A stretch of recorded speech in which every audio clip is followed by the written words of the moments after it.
大家好，当伯纳的3板斧全都劈下来之后，Shin我突然发现，居然少了1板斧。因为使用一个口味很重的词汇来形容无名的时候，一种压迫感不仅留给了伯纳自己，也留给了王一博。这就像王炸姐姐赵丽颖的风吹半夏突然改名改命的时候，群像剧和时装剧的真相就开始表露出来了。在Shin我的眼里，这是一种相当聪明的示弱，跟年度剧王的示弱。然而大家也看到了，结果就是扮猪吃老虎的结果。所以说鬼聪明是看人下饭的正常的套路，容易被人看穿，反其道而行之，或许会有奇效。压力山大的时候，是以进为退，还是以退为进，真的是从重从快的考验到了资本和片方的智商，最终收获的影评依旧假不了。所以Shin感觉赵丽颖的影评只差一道菜，王一博的影评只差一个人。视角永恒359度，观点永恒与别不同的Shin我乐见伯纳的着急忙慌和大招迭出。那么您看得出个中的趣味点吗？2023年1月7日将于大年初一上映的电影《无名》发布双预告片，揭开角色神秘面纱的同时，也让观众首度窥见导演程耳如何打造出极具质感的超级商业片。紧张激烈的动作戏，枪战一闪而过，几位主角的眼神中更是暗藏刀光剑影，隐蔽战线上惊心动魄的斗争似乎一触即发，配合背景音乐直接将悬念拉满。西装革履的梁朝伟、王一博二人立场难辨，沉默中爆发的枪战对决令人肾上腺素飙升，未知心惊的同时还想探寻更多的真相。据悉，无名定档以来，连续多日新增想看人数破万并登顶榜首，备受瞩目。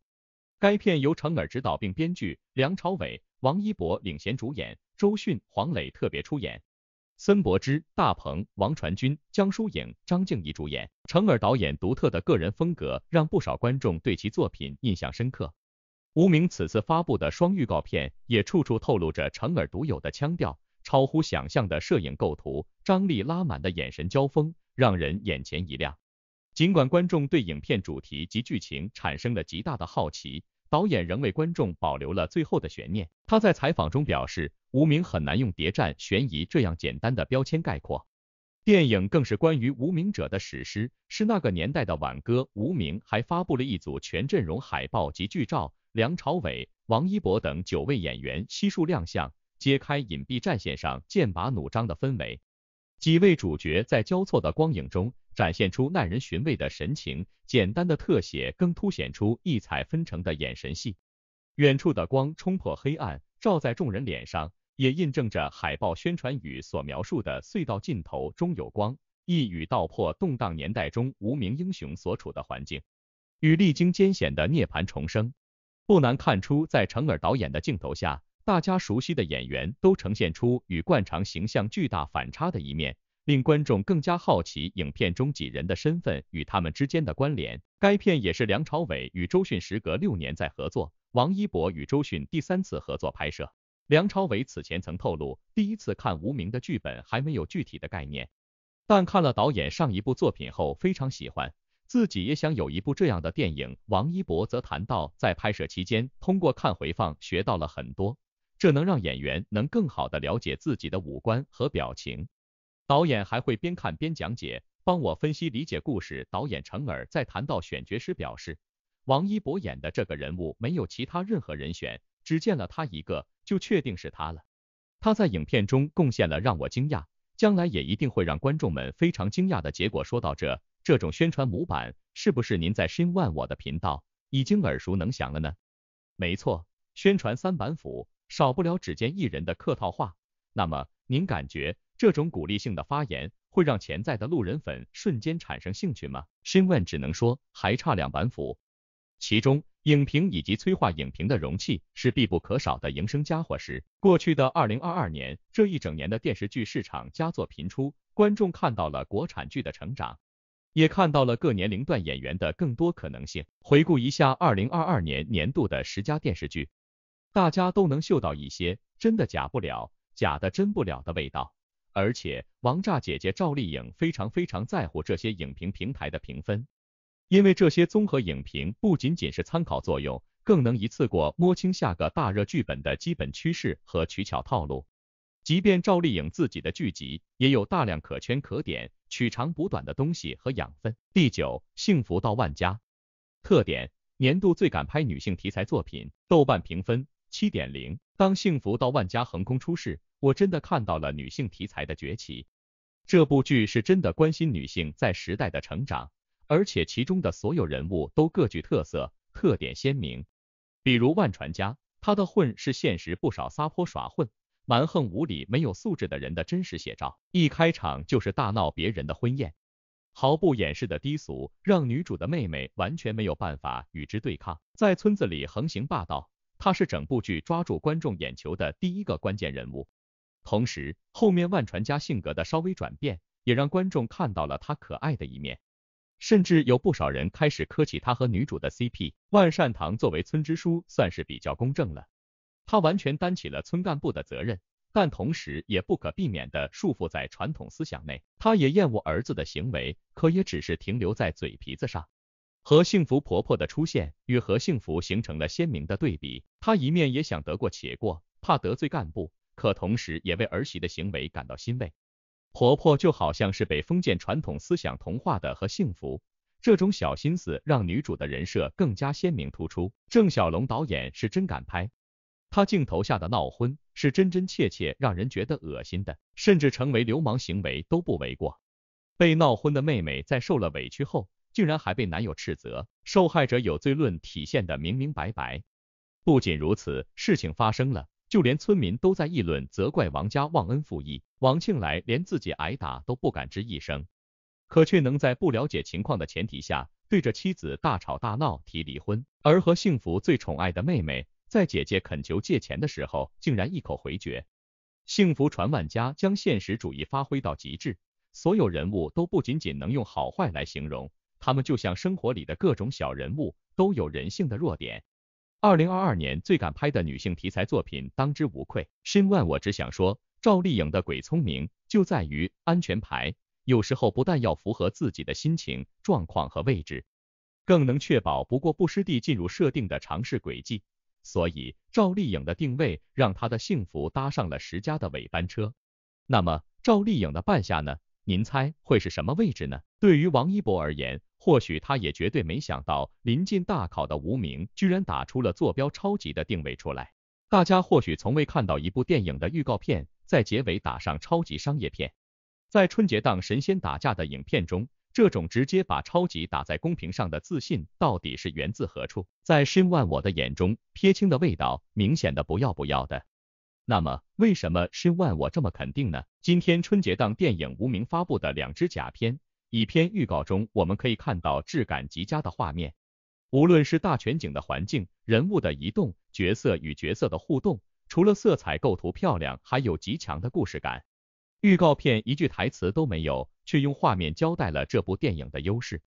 好看在这里的含义是丰富的，我们在预告里也看见了好看的演员，梁朝伟、王一博、周迅、黄磊、大鹏、王传君、江疏影、张静怡，不仅仅是颜值，更是对他们演技的期待。好看足以被定义为超级商业片吗？或许这部电影之所以被称作超级，是以下2个原因构成。超级1，导演超级美学，导演成尔。对于几乎所有影迷而言，他就是气质格调的代名词。这一切可以从6年前上映的《罗曼蒂克消亡史》寻找答案。很多人对成尔爱都是从那个时候开始，自成尔导演无名宣布开拍之后，就有影迷在等待成尔给他们第2次惊喜。他们到底喜欢成尔什么呢？喜欢他是个导演，因为在他的电影里，你可以看到剧本、画面、音乐、剪辑都充满了他的个人风格，每一个环节都经手，都关心，是只有导演才能做到的事情。所以我说，大家喜欢他是个导演，可能也是因为每一个工种都有他的痕迹，这种痕迹不断的累积，就形成了只属于他的电影美学。导演的超级美学来自3个层面。首先是风格化光影，在他的电影里几乎没有高亮白的场面，即便是章子怡这样的女明星，在他的镜头里也会被暗调包围，脸上的光或明或暗，他在用光告诉我们这个角色心中的杂乱与恐惧。这让电影的表达更细腻，比起大声地说我好怕这样的处理，更像是听到了角色的心声。观众和角色的连接和角色的共情就这样悄然发生了。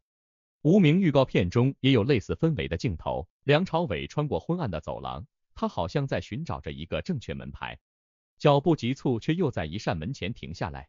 他看向镜头，毫无顾忌地看着我们，他看似害怕被发现，却对注视不以为然。他是谁？是色戒中狠辣果决的易先生？不是，他是成尔镜头下的另一个男人。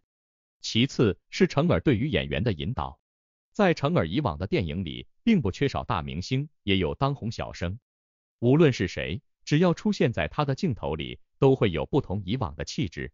在他镜头下，钟欣桐美丽笃定，韩庚更是潇洒松弛，即便与老戏骨对戏，也毫无违和感。预告中的王一博也是令人惊喜的，他穿着笔挺的西装，脸上略有疲惫感，坚定地走出镜头。帅有很多种可能性，在亮丽的舞台上热舞是一种帅，从黑暗中走向自己的猎物何尝不是另一种帅。没看预告前相信导演成尔，看了预告我也愿意相信演员王一博的表演。最后导演的超级来自于他对商业片的理解。商业片大多节奏紧张，视觉冲击大，台词通俗易懂，因为要做到让更多人的喜欢，可能会牺牲一些元素，比如深刻内涵和故事的结构。罗曼蒂克消亡史也是商业片，导演成尔不仅做好了以上3点，更是在画面风格、角色素材、故事结构、音乐氛围上下足了功夫。从导演的作品来看，他对商业片的定义是各方面都要做到满分作品，所以无名被定义成超级商业片，是把满分做到超越期待。超级2，演员，超级阵容。无名演员组合非常让人期待，不只是梁朝伟和王一博的组合让人想看，周迅仅一个镜头也抓住了我的心，一出场就拿捏了民国女性的温柔与自信。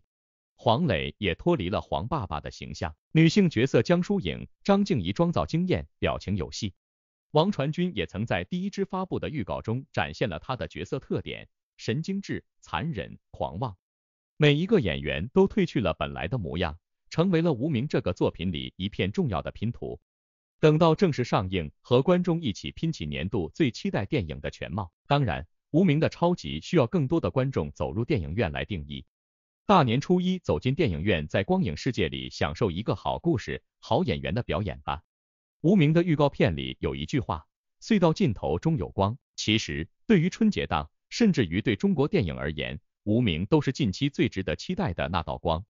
说实话，超级商业片的定位和概念，只有博纳敢想敢做。反正申万我看到这5个字的时候，心里面是咯噔的一下，因为自信的人绝不会说自己超级自信。您说对不？商业还是文艺，超级还是普通，风向不是谁能拍板的。一向铁口的申万我说过，只有有料有才、有血有肉、有情有感的影评，才是最终拍板的那一个。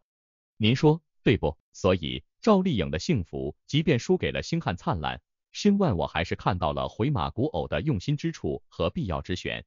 2022年影评第8的是星汉灿烂，特点。年度最还原古装虐剧，豆瓣评分 7.7 分。星汉灿烂着实让观众惊喜。擅长悬疑盗墓题材的费振祥导演，竟然能将古偶拍得动人心弦。小飞流真的长大了，从此古装男主有脸了。而总是自带笑点的赵露思，真的如同袅袅从书中走出来一般，证据放出来，确实比想象中的质量翻倍。而且人物与剧情非常还原，是原作党都比较满意的程度。配角小道婶婶和三叔一出镜，弹幕全是感叹，这俩人戏份不多，感情戏却让人印象深刻。浓浓市井气的程老太太，珠光宝气的万琪琪，倔强的和昭君等等，这些角色各具特色，他们的设定放到其他剧没准会被喷上天。可在星汉灿烂中就能牵动着网友的情绪，男二元慎的拧巴性格也让网友各种拍大腿。明明是他先动心，可当心爱的人站在面前，他非要嘴欠，好意也表达不出来。他骄傲又谨慎，明明受人追捧却敏感多疑，从一开始便对联姻抵抗，却心甘情愿陪伴5年。或许对于他来说，没有结果是注定的结果。相比来说，星汉灿烂的糖并不多，程少商太苦了。年少他最大的努力就是活下去，长大后袅袅没有母亲的理解仁爱，他从来靠的只有自己。凌不疑是袅袅生命中的光，可当他终于熬过来时，又被救赎踹到了谷底。整整5年，程少商就这么一天一天在流言蜚语里挺过来了。凌不疑也凭那一根少商弦，在血雨腥风中成功站了起来。明明是大团圆结局，却虐得观众心痛不已。年度最还原古装虐剧实至名归，并列第6。苍兰诀特点：年度性价比最高古装剧，豆瓣评分 7.9。苍兰诀的爆火太意外了。王鹤棣和虞书欣在播出之前甚至都不是一线，这2个人没有交集，一个是翻拍《流星花园》男主，一个是综艺选秀被人熟知，可偏偏是这样，2个人碰撞出的化学反应让网友瞬间沦陷。小兰花与大强才刚露面，就已经在全网刷屏出现。笨拙善良、温顺可爱的小兰花与表面腹黑、实际直男的东方青苍，明明就是常见的霸道总裁爱上我套路，却拍出了别样新意。从台词到画面，能看出制作班底的良苦用心，精美绝伦的特效与明艳的色彩搭配，为整部剧提升了档次。当然，最出众的还是虞书欣和王鹤棣的表现，他们的一招一式太过自然，你来我往的感情戏搞笑又动人，副 CP 也非常好磕，甚至有网友开始把男2男3配到一起，大家纷纷表示已经患上了绝症，足以看出观众的喜爱，差一点就上8分了。这部作品没有强大的阵容和给力的前期宣传，完全靠剧情在播出后爆火，热度口碑双丰收，获得年度性价比最高古装剧实至名归。说到这，苍兰诀中异军崛起的丑男王鹤棣，实在让申万我再次领悟到了古偶剧的强大之处，以及造神之牛。所以溜粉传闻中出现王一博的字样，申万我一点都不奇怪。王一博和陈晓凭借着在冰与火中的精彩演绎，让很多观众眼前一亮，成为观众备受期待的全新荧屏组合。在冰与火中，陈晓无论是眼神戏还是打戏都恰到好处，引起了很多观众的共鸣。与此同时，王一博在陈晓的带动下，演技越来越细腻，收获了很多观众的好评。今年，王一博和陈晓又迎来了再次合作的机会，让很多观众激动不已。对于王一博和陈晓的实力，相信大家都有目共睹。这次他们再次合作，肯定会带给观众愉悦的角色体验。再加上他们即将合作的作品又是热门的古装探案题材，更是直接将观众的期待值拉满。王一博、陈晓迎来2搭，被曝与李一桐合作出演古装探案剧。今年，王一博和陈晓即将合作的古装探案剧是《一念初见锦衣谣》。该剧主要讲述的是3位身世神秘、性格迥异的人物进入锦衣卫北镇抚司，护身锦衣卫，一起探案的故事。在该剧中，男主常北明表面上是赏金榜排名第2的怪盗，实际上却是一个风流倜傥的郑国公世子。他加入锦衣卫是为了帮皇帝调查谋反案。网传该剧的男主常北明一角已定王一博，王一博无论是古装扮相还是演技表现都非常给力，给观众留下了深刻印象。这次王一博加盟《一念初见锦衣谣》，无论是颜值还是演技，肯定都会带给观众愉悦的视觉享受。再加上王一博此前又演过《风起洛阳》这部古装探案剧，今年王一博再次尝试古装探案剧，肯定手到擒来。而该剧的另一位男主花满阁，网传已定陈晓。对于陈晓的实力更是毋庸置疑，他自出道以来就给观众带来很多脍炙人口的佳作，比如《神雕侠侣》、那年花开月正圆、陆战之王、好好说话、突围、梦华录等等。这次他将在《一念初见锦衣谣》中饰演一个风情万种、轻功无敌、肆意洒脱的江湖飞贼，肯定会带给观众很多惊喜。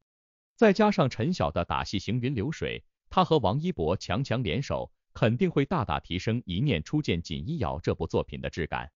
至于该剧的女主，网传正在接触李一桐。李一桐是一个颜值与演技双在线的实力派演员，无论哪种类型的作品都能完美驾驭，得到了很多观众的高度认可。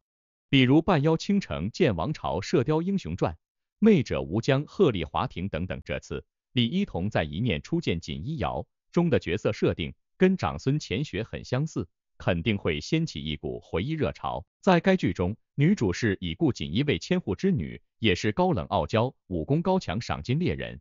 她进入锦衣卫，只为查清家族冤案。如此有趣的角色设定，肯定会让李一桐圈粉无数。再加上他又和王一博、陈晓这两位古装美男搭档，肯定会碰撞出与众不同的火花。对于申万我而言，陈晓演技毋庸置疑，故事的套路似乎更加重要。您猜申万我为什么这么肯定呢？比方说，这次10佳当中并列第6的开端就是非常好的例子。而且申万我去年开年就先知先觉的深扒了一回。该剧特点是年度最受膜拜短剧，豆瓣评分7.9，开端就不用多说了。它能被称为2022年10佳电视剧，绝对是众望所归。整整15集，剧情全部围绕公交车展开，也只是短短15集，23次循环拍的精彩绝伦。正午阳光脱离正剧光环，转型悬疑无限流题材，争当电视剧市场突破创新第1人，结果也大获全胜。无论是话题度、热度还是播放量，都取得了惊人的成绩。当你经历一次爆炸事故后，竟然又回到了案件发生之前，正常人的第一反应便是立刻下车。李诗情也是这样做的，可在面对警察时，该怎样解释自己的行为呢？整部剧李诗情和肖鹤云是陷入循环中的2个人，可每次循环中的人物却是完全不知情的，不停重复的2人要找到最佳方法，与不知道实情的警察联手拆除炸弹。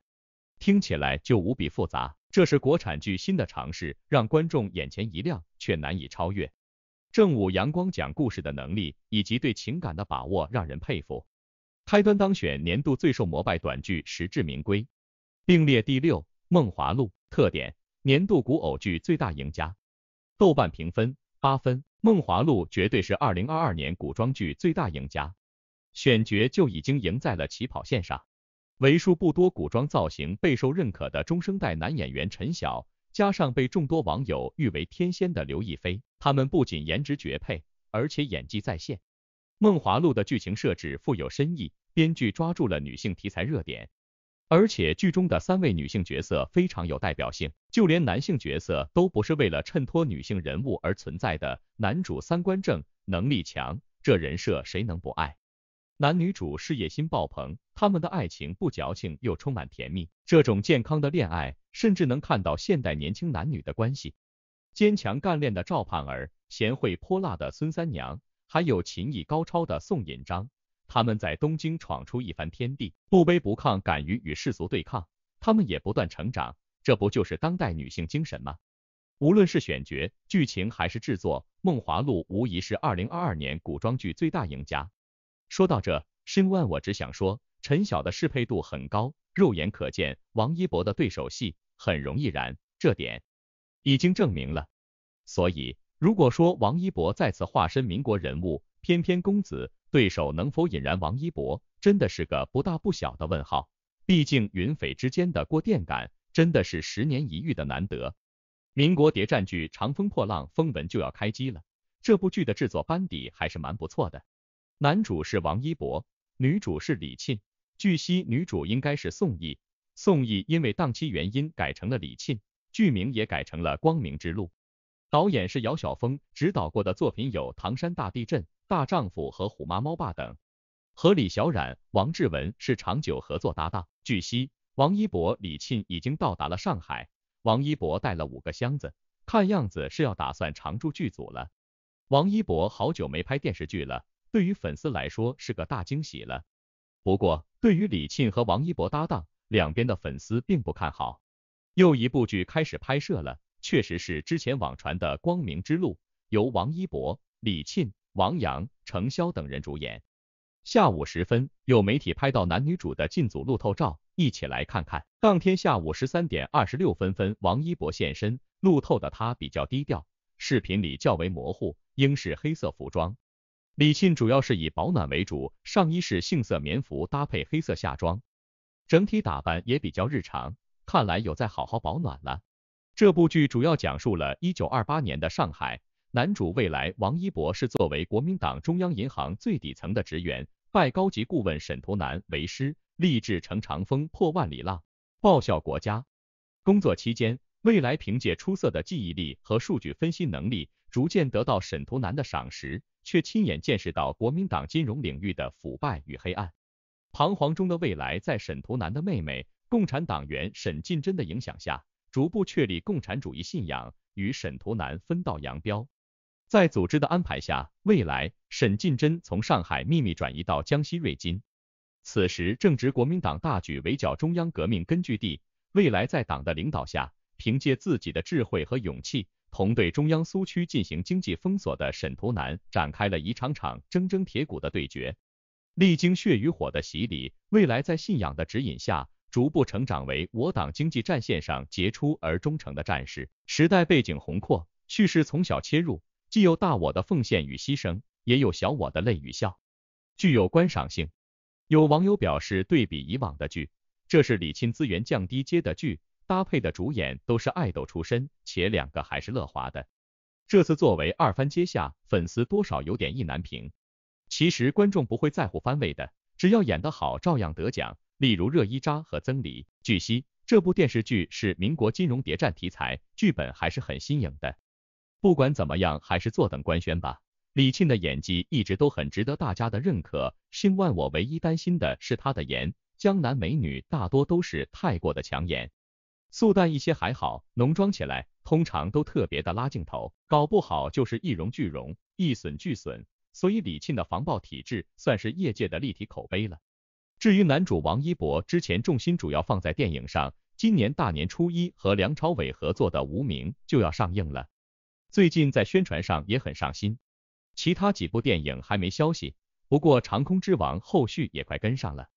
现在转到电视剧上来还算明智，选的剧本题材也算新颖。王一博上一部剧是和赵丽颖合作的《有匪》，虽然叫好不绝，但是豆瓣评分才 5.6 分。这次搭档李沁是众人没想到的，不过也算是首次合作民国题材。希望妆造上能够给心给力，否则就会出现申万我刚提的尴尬了。女二程潇本是爱豆，后来转到演戏上，不过之前的剧基本上口碑不佳。前几天跨年晚会的造型是好看，不过作为爱豆居然还因为假唱上热搜，也算是公关危机了。这次合作同公司的王一博也算是一次机会，希望能够把握住，业务能力上还需提升。此外，有网友觉得李沁演技不行，把娱乐圈的帅哥合作遍了也没有流量，尤其是李沁和肖战还有过合作，现在又搭档王一博，难免留人画饼。也有网友觉得李沁没必要为了蹭流量干做绿叶，王一博合作的都是梁朝伟、周迅、黄渤这样的大咖，李沁做女主，俩人的咖位高低悬殊太大。众所周知，每一部影视作品在开拍之前都会溜一溜主演，为新作品造势。网传阵容争议就是制片方要的预热效果，似乎是争议越大就越好。内娱小花杨紫曾经和范丞丞合作过一部199爱，当时争议就很大，但是开机的时候，男女主演并没有做调整，当然也有听劝的。长风渡刘学义就是因为原定男二被网友抵制，才换成了他。其实李沁和王一博担当，撇去别的乌七八糟的东西，俩人不论从颜值还是演技都挺搭的。王一博是当红小生，流量话题度并存，其自身的影响力也很大。当初和赵丽颖合作的《有匪》，起初网友也并不看好，但是从成品来看，反响还是不错的。李沁比较低调，佛系，就得找流量大的男主合作，作品收视率才能有保证。所以两个年轻的演员凑到一起，为观众打造优秀的作品，还是值得的。因为申万我常说，鬼聪明是无界的，多尝试是必须的。更重要的是，王炸姐姐必备的狡兔三窟，王炸弟弟李英也是必不可少的。光明之路作为谍战剧，由王一博领衔主演，也不意外。王一博和梁朝伟刚合作过电影《无名》，也是年代谍战题材的，而且已经官宣定档大年初一，是网友很期待的一部贺岁档电影。光明之路的故事内容也很吸睛。1928年的上海，王一博作为银行小职员，凭借出色的工作能力博得了上级的赏识，后来在李沁的影响下，有了自己的信仰。这些红色的桥段，算是无名之后驾轻就熟的酷改舒适区了。这种小放松，其实也是无可厚非的。申万我的这种直觉，您认同不？因为好本子越来越少，原因都是人闹的。所以试问我去年年初就畅聊的人世间，让人感慨不少。这次年终总结的影评10家第5就是人世间。特点：年度认可度最高年代剧，豆瓣评分8.1分。作为实力派戏骨云集、原作获最高文学奖的电视剧，人世间的出现是现代国产剧的希望。长达58集的作品，观众却能不厌其烦从头追到尾，甚至央视2次3番重播，数据依旧坚挺。不得不说，人世间不仅写得好，拍得好，还演得好。雷佳音饰演周秉昆，是最能牵动观众情绪的人物。他背负了全家的责任，照顾母亲，维持家庭，却也是最没出息的孩子。周秉义是家里的大哥，他试图平步青云，却有难以表达的压力。他作为大哥出人头地，却无法让家人收益。周秉义是忠孝两难全最具代表性的角色，他能牺牲敢奉献，最后得病白发苍苍佝偻在风中，让人忍不住泪奔。这部剧是中年演员的狂欢，观众不仅看到了雷佳音、殷桃、宋佳、辛柏青，还看到了王阳、宋春丽、隋俊波、黄小磊等等没有大火的实力派演员。人世间质量高到随便一个人物、一个情节点都能有众多细节可以探究，它的成功足以说明真正的好剧是会被不同口味的观众称赞的，绝对是年度认可度最高的年代剧。第4，风吹半夏。特点：年度最爆大女主剧，豆瓣评分8.2分。风吹半夏刷新了观众对大女主剧的认知。这么多年，大女主剧已经变得格式化，女主的人设逐渐没有逻辑性，剧情也简单套路。但是风吹半夏的出现，绝对是同题材天花板的存在，它给人最大的感受便是真实。从废品收购站的老板到废品回收公司，再到独立的国际钢铁进口业务，编剧将许半夏白手起家的过程描述得极其详尽。整部剧没有任何刻意表现90年代的镜头，却处处都充斥着年代气息。敢拼敢闯是许半夏最大的特点，他为了成功能够付出万倍的努力，而且手段也不完全干净。在追剧的同时，年轻观众甚至忍不住去了解当时钢铁运输的知识。剧中的所有人物都是独一无二的存在，小混混童潇齐，不断维护提升女主的赵磊，老大哥武建设，讲义气的冯玉以及圆滑的裘必正等等，这些角色都散发着自己的魅力，而且演员也赋予了人物独特的色彩。他们似乎已经成为了角色本人，这些人聚到一起就已经让观众产生深深的代入感。如果说幸福近万家是赵丽颖转型正剧的试水，那么几个月后的风吹半夏已经让她成为大女主代表性演员了。与其说她在85后小花中名列前茅，不如说颖宝早就不在乎这头衔。赵丽颖成就了风吹半夏，风吹半夏也成就了现在的赵丽颖。豆瓣8.2高分是多少剧求之不得的。年度最爆大女主剧实至名归。这一点，但凡熟悉本频道的朋友们，或许都已经耳熟能详，已经生茧了。毕竟好剧不怕夸，更加不怕比。申万我说到这，需要提醒一下您的是，到底剩下几部排在风吹半夏前面的高分剧，长得什么样子呢？对赵丽颖有什么借鉴和帮助呢？甚至对王一博有何参考作用呢？第3，天下长河。特点：年度最高质量历史剧，豆瓣评分8.3。临近年尾，杀出重围的竟然有历史剧。这类题材注定在热度和流量上略逊一筹，毕竟风格严肃，演员也必须以实力为主。可谁能想到湖南卫视的这部历史大剧，在宣传一般的情况下，竟然收获了众多好评。张挺导演是真牛，曾自编自导《大明风华》，效果不错，如今又自导自编《天下长河》。他的作品总能看到历史情怀和顶尖的塑造人物功底。值得一提的是，他还参与了风吹半夏的创作。剧中所有历史人物层次分明，闯入观众眼帘的是紧凑的故事线，以及风云变幻、暗流涌动的朝堂。没有喧宾夺主的华丽画面，完全扎实的镜头让人的注意力完全集中在故事本身。黄志忠的演技让人惊叹，他仿佛已经将灵魂融入了晋府，临危不惧，镇定自若的气场一如画便直冲屏幕，不愧是国家一级演员。罗晋的表现也完全没有败下阵，在其他中年男演员聚堆扎进都市生活题材的时候，他低调的扛起历史正剧，将康熙这个大众熟知的形象演得绘声绘色。整部剧的从编剧功底到镜头语言，完全可以与以前的历史天花板作品相比较。年度最高质量历史剧实至名归。第二，警察荣誉。特点：年度最具烟火气群像剧，豆瓣评分 8.5。第一次看到能把如此琐碎的剧情和人物串联的生动形象直抓眼球。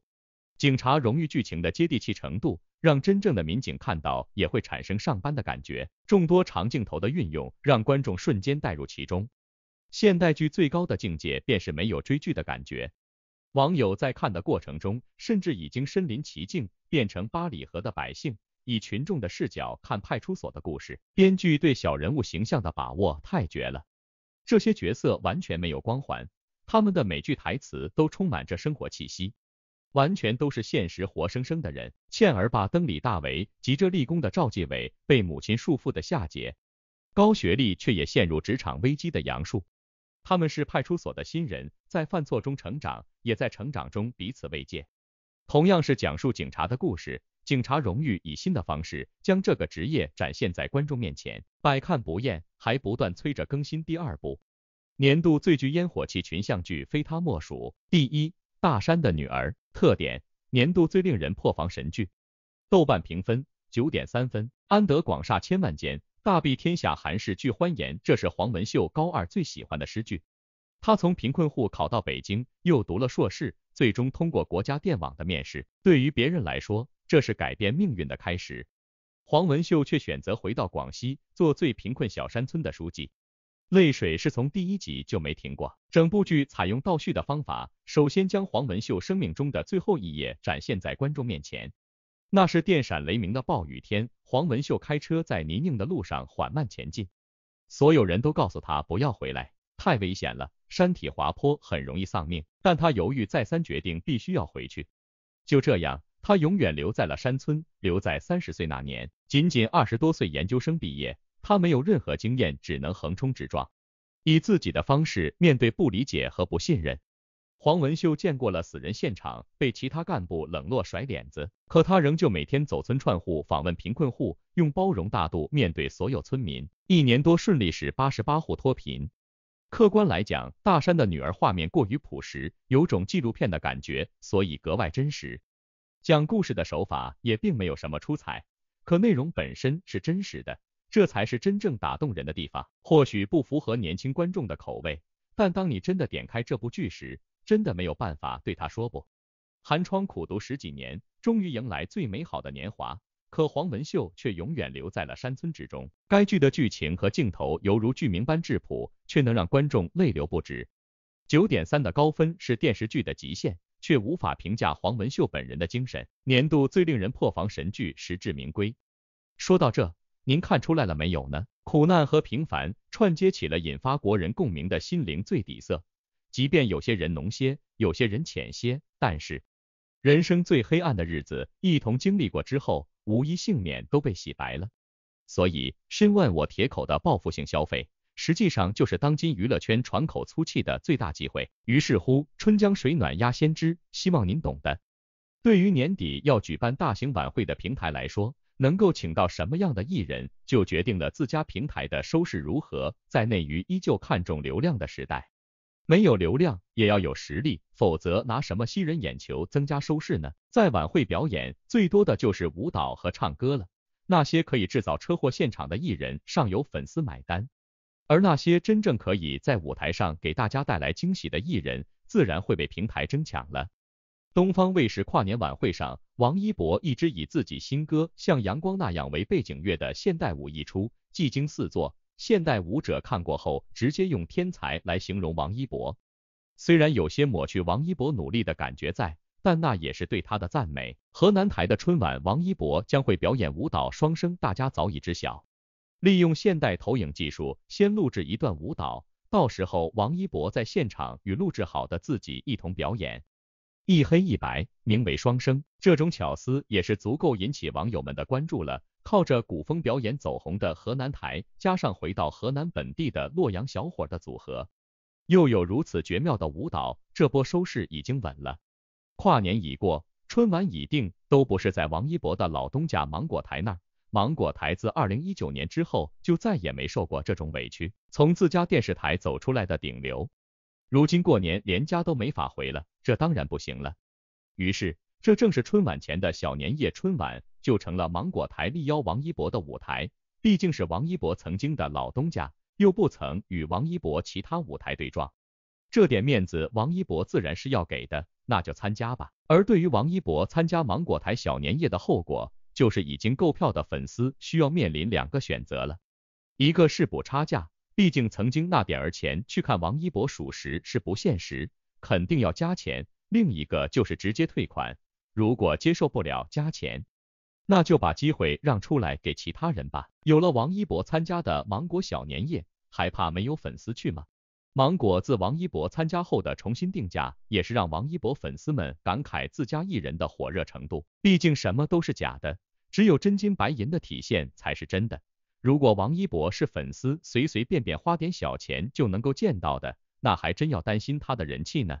王一博参加芒果的小年夜，对他自己而言也算是不忘本，自己红火之际依然记得老东家，毕竟当初的芒果对他也是相当不错的。自己回到芒果都是自己认识的人，还能见到韩哥，而自己也能够给平台带来不错的收视，平台的票还能卖得贵一点，导演组和台里能够多点分润，上上下下都高兴，何乐而不为呢？东方跨年、河南春晚、芒果小年夜，临近过年总共就这么几个大型活动，王一博分3个电视台参加，真可以用雨露均沾来形容了。毕竟乐华不管事，在资源上王一博吃百家饭，哪里都不得罪，到处打好关系，这样就很好了。从3台到2剧，再到年度影评10佳，视角永恒359度，观点永恒与别不同的新万我，可以说观众才是最终的赢家，影评才是演员的归家。将这些10佳作品排到一起，不难发现电视剧受欢迎的前提一定是态度，是导演和编剧对观众的态度，也是演员对角色的态度。观众的眼睛是雪亮的，无论阵容是否强大，画面是否精美，只要剧情在线，演技精湛，总有出圈的那一天。2022年告一段落，可好作品会永远流传下去。回顾这一年，好剧烂剧皆有，但观众依旧对新作品充满期待。也正因为如此，国产剧的天花板被不断刷新着，有观众，电视剧才有受众，尊重观众才会笑到最后。申万我相信，2023年赵丽颖和王一博都准备好迎接新一波潮水了。您呢？您的影评呢？